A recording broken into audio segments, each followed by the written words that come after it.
Hello friends, welcome in this class इंसानस pro biology. तो जैसा कि आपको पता है कि हम लोग किसकी बात कर रहे हैं, हम लोग आईसीएमआर की तैयारी कर रहे हैं। और आईसीएमआर में हम लोग कहाँ पे हैं? 71 क्वेश्चन पे, मतलब 70 तक अभी तक हम लोगों ने डिस्कस कर लिया है। तो इस वीडियो में हम लोग देखने वाले हैं 71 to 75।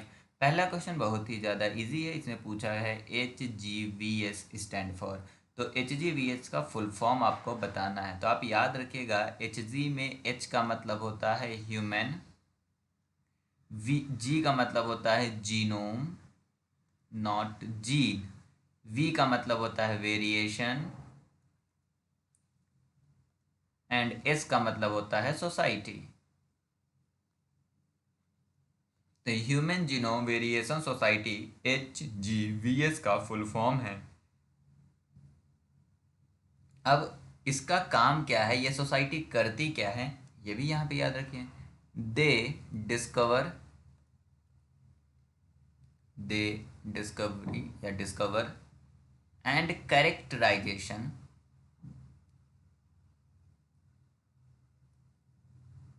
Characterisation of genetic,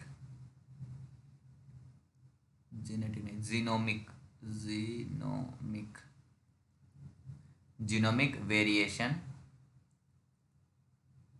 variation, genomic variation पता लगाती है। इसी के साथ पॉपुलेशन में डिस्ट्रीब्यूशन कैसा है यह भी पता लगाती है, और उसका फिनोटाइप के साथ एसोसिएशन कैसा है, ये तीन चीज पता लगाती है। पहली चीज क्या पता लगाती है कि वेरिएशन है या नहीं, मतलब जीनोमिक वेरिएशन है या नहीं। अगर है तो उसकी डिस्कवरी करती है, दूसरा उसको करेक्टराइज करती है। ये दोनों करने के बाद इसके बाद ये पता लगाती है कि पॉपुलेशन में, किसी पॉपुलेशन में कितना उसका डिस्ट्रीब्यूशन है, यह भी पता लगाती है। मतलब इंक्लूडिंग पॉपुलेशन डिस्ट्रीब्यूशन, मतलब डिस्ट्रीब्यूशन का भी पता लगाती है कि वो जो हमने पता लगाया वेरिएशन, वो कितने पॉपुलेशन में है, पॉपुलेशन में वो कैसे डिस्ट्रीब्यूट है, और उसी के साथ उस जेनेटिक वेरिएशन का फिनोटाइप के साथ कैसा एसोसिएशन है, फिनोटिपिक एसोसिएशन। तो इस सोसाइटी का तीन काम है, तीन नहीं चार काम मान सकते हैं। एक है डिस्कवरी करना वेरिएशंस का, दूसरा है उसको कैरेक्टराइज करना, तीसरा उसका पॉपुलेशन में डिस्ट्रीब्यूशन पता लगाना, और चौथा उसका फिनोटाइप के साथ एसोसिएशन पता लगाना। मीन्स टोटल इसका चार काम है। और काम क्या है? ह्यूमन, मतलब किसका काम? Human genome variation society, HGVS, HGVS का। चलिए अगला क्वेश्चन पे चलते हैं, 72 पे। 72 काफ़ी इजी क्वेश्चन था, क्योंकि उन्होंने पूछा था कि सीक्वेंसिंग में हम कौन सी PCR टेक्निक यूज़ करते हैं, या हम किस टाइप की एम्पलीफिकेशन टेक्निक यूज़ करते हैं जब हम सीक्वेंसिंग करते हैं। बट सीक्वेंसिंग में भी इन्होंने बताया था सीक्वेंसिंग बाई सिंथेसिस। तो सीक्वेंसिंग बाई सिंथेसिस में हम कौन सा PCR यूज़ करते हैं? तो याद रखना कि सीक्वेंसिंग बाई सिंथेसिस में हम ब्रिज, अगर ये याद होगा तो आप इसे कर सकते हो, नहीं याद होगा तो आप इसे छोड़ सकते थे। Bridge amplification, bridge amplification use करते हैं हम इन केस ऑफ द क्या कहते हैं, सीक्वेंसिंग बाय सिंथेसिस। दूसरा, सीक्वेंसिंग बाय सिंथेसिस में हम EPCR भी यूज करते हैं, जहाँ ई जो होता है उसका मतलब होता है इमल्सन, इमल्सन PCR। एक ड्रॉपलेट में हम, एक ड्रॉपलेट में, इमल्सन ड्रॉपलेट के अंदर पूरा का पूरा PCR परफॉर्म होता है। और चूंकि वो इमल्सन के अंदर हो रहा है, इमल्सन ड्रॉपलेट के अंदर हो रहा है, that is the reason we will call the emulsion PCR। अगर इमल्सन PCR पे वीडियो चाहिए तो then comment, drop the comment in the comment box. मुझे टाइम मिलेगा, आई विल मेक द मतलब video on this emulsion PCR। बहुत ही ज़्यादा important है, बिकॉज सिक्वेंसिंग में कभी भी क्वेश्चन पूछा जा सकता है इमल्सन PCR के बारे में। चलिए हम इस क्वेश्चन की बात करते हैं। इस क्वेश्चन को बात करने से पहले हम एक दो तीन चीज़ें बता दें। पहली बात, किसी भी, जब आप जैसे ही DNA से अब RNA बनाते हो, तो DNA से जैसे ही RNA बनता है तो उसे हम pre-RNA बोलते हैं। और pre-RNA के पास, जो pre-RNA होता है उसके पास, आपके पास, उसके पास इस तरह से सीक्वेंस होती है, जैसे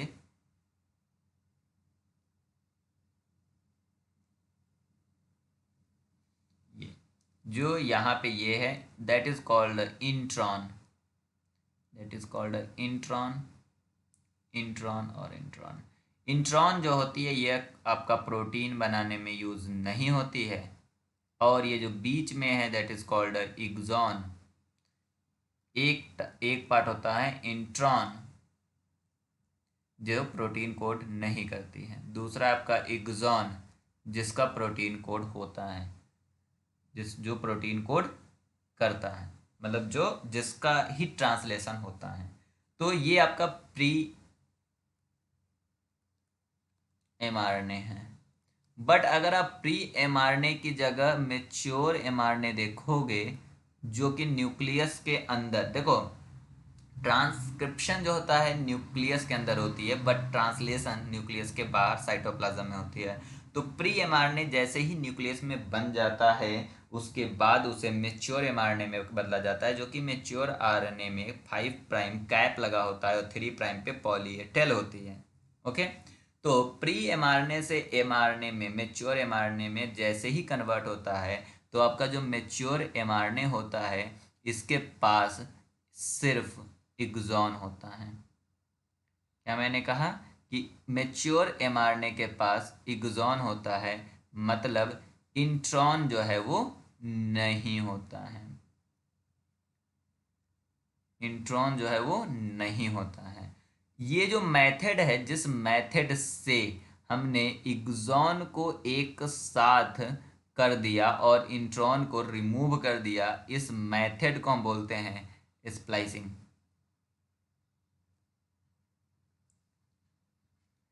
अब एक इंटरेस्टेड, जब एक्सॉन से, चलिए यहां पे हम आते हैं, इस पॉइंट पे देखिए, एक कंडीशन ये थी कि 5 प्राइम कुछ इस तरह से हो, उसके बाद 1 2 3 4 और 3 prime, means exon number 1, exon number 2, exon number 3, exon number 4, ऐसे कोई आपका एडिशन हो एक्सॉन का और यहाँ पे कोई प्रोटीन बने, that protein is called a protein A.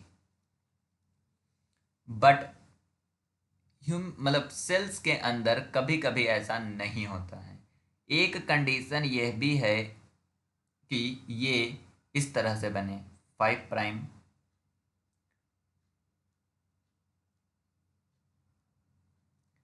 3 prime, first 3 and 4, मतलब 2 हटा दिया जाए, इससे जो प्रोटीन बनेगी डेफिनेटली वो प्रोटीन ए तो नहीं होगी, तो that is called a protein B. Third condition में मैंने कहा कि आपने एक इस तरह से मतलब स्प्लाइसिंग कराया कि, थर्ड कंडीशन में मैंने कहा 5 प्राइम,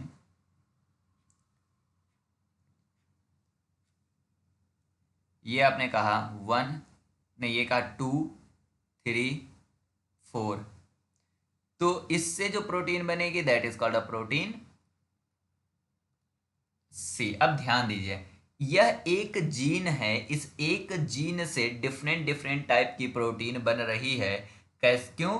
क्योंकि यहाँ पे स्प्लाइसिंग में डिफरेंट डिफरेंट टाइप का पॉसिबल कॉम्बिनेशन हो रहा है एक्सॉन्स का, और डिफरेंट डिफरेंट टाइप के कॉम्बिनेशन से डिफरेंट डिफरेंट टाइप की प्रोटीन बन रही है, और दैट इज द कॉज या दैट इज अ फोर्स जिससे कि प्रोटीन में इतनी सारी डाइवर्सिटी पाई गई है। That is a one cause, मतलब वन रीजन जिसके कारण प्रोटीन डाइवर्सिटी पाई जाती है सेम जीन से ट्रांसलेट होने के बाद भी। इसके लिए जो रिस्पॉन्सिबल है स्प्लाइसिंग की टाइप, उसे हम बोलते हैं अल्टरनेट स्प्लाइसिंग। अब ये जो स्प्लाइसिंग करा रहा है, तो इसको स्प्लाइसिंग को कराने के लिए कोई ना कोई कॉम्प्लेक्स रिस्पॉन्सिबल होगा, और जो रिस्पॉन्सिबल होता है स्प्लाइसिंग को कराने के लिए, अब स्प्लाइसिंग की बात हो रही है, अल्टरनेट स्प्लाइसिंग यहीं पर रोक दिया मैंने। क्यों?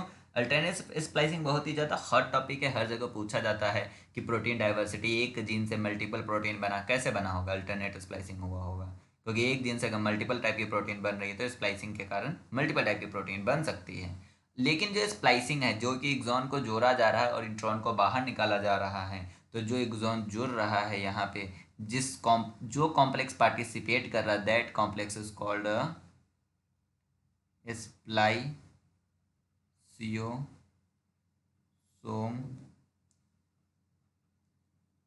कॉम्प्लेक्स।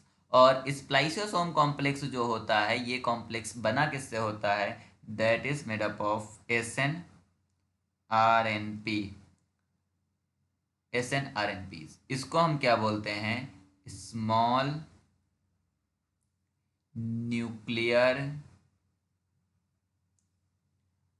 RNA proteins. मतलब मल्टीपल टाइप के प्रोटीन एक साथ कंबाइन होकर कॉम्प्लेक्स बनाते हैं। That complex is called spliceosome complex. जो कॉम्प्लेक्स एक्सॉन को एक दूसरे के साथ ऐड कर देता है और इंट्रॉन को बाहर निकाल देता है, और इंट्रॉन को जो बाहर निकालता है तो सबसे फेमस टाइप का जो बाहर निकलता है उसे हम बोलते हैं एक्साइज्ड लेरियन shaped intron.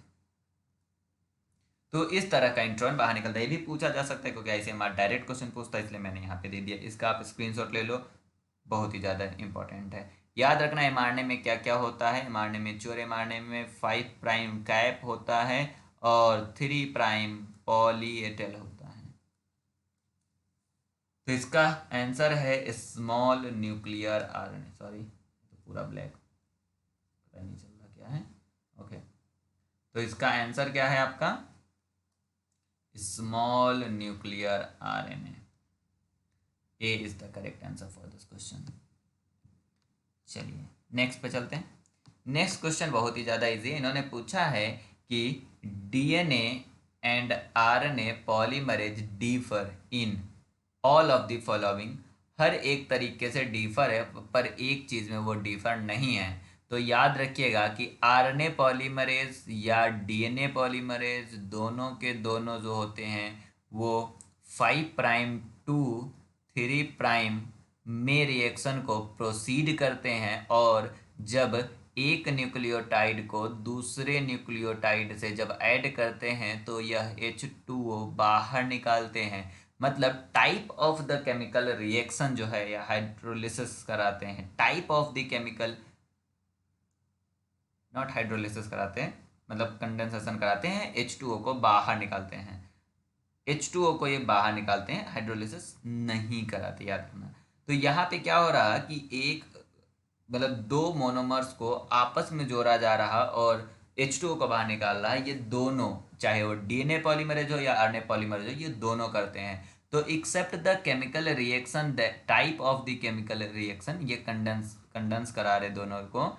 Type of the chemical reaction they catalyse को छोड़ के बाकी सभी में ये डिफर होते हैं। RNA और DNA पॉलीमरेज की एरर रेट डिफरेंट होती है। न्यूक्लियोटाइड सबस्ट्रेट दे इनकारपोरेट, क्योंकि न्यूक्लियोटाइड हम क्या यूज करते हैं? In case of the DNA हम DNTP यूज करते हैं, but in case of the RNA हम RNTP यूज करते हैं। तो न्यूक्लियोटाइड सबस्ट्रेट भी अलग अलग होता है, इसका प्रोसेसिविटी भी इन दोनों का अलग होता है। तो except the chemical reaction they catalyse को छोड़ के बाकी सारी चीज में ये अलग अलग होते हैं। केमिकल रिएक्शन एक तरह से ये क्या कहते हैं, type of the chemical reaction ये कैटालाइज जो करते हैं, मतलब न्यूक्लियोटाइड को जोड़ के यहाँ पे क्या करते हैं, H2O को बाहर रिलीज करते हैं। तो that is a similarity between DNA और RNA पॉलीमरेज। ये भी क्वेश्चन बहुत ही इजी है। इसमें इन्होंने डायरेक्ट पूछा है on the ribosome the mRNA is read. mRNA जो होती है वो 5 प्राइम टू 3 प्राइम की तरफ रीड करी जाती है mRNA। और प्रोटीन जो बनता है वो बनता है N terminus to C terminus. याद रखिएगा, ये याद रखने वाली बात है दोनों। तो mRNA जो है 5 प्राइम टू 3 प्राइम रीड होती है, और प्रोटीन जो होती है वो N टू C टर्मिनस बनती है। क्योंकि जो आपका पेप्टाइड बॉन्ड है ना वो डायरेक्शनल होता है। पेप्टाइड बॉन्ड क्या होता है? डायरेक्शनल होता है।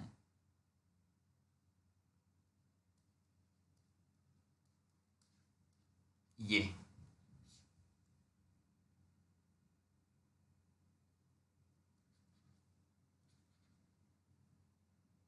तो पेप्टाइड बॉन्ड क्या है आपका? डायरेक्शनल होता है। यहाँ पे H मान लो, thank you for watching this video. Definitely इस वीडियो में मजा आया होगा। अगर मजा आया तो चैनल को सब्सक्राइब करके बेल आइकन को हिट कर लो, अपने दोस्तों के साथ इसे ज़्यादा शेयर करो। बाकी भी क्वेश्चन नहीं देखा, जाओ देखो, बहुत ही ज़्यादा यूज़ होने वाला है, बहुत ही अच्छा तुम्हें नॉलेज मिलने वाला है इस वीडियो से। Thank you, bye bye.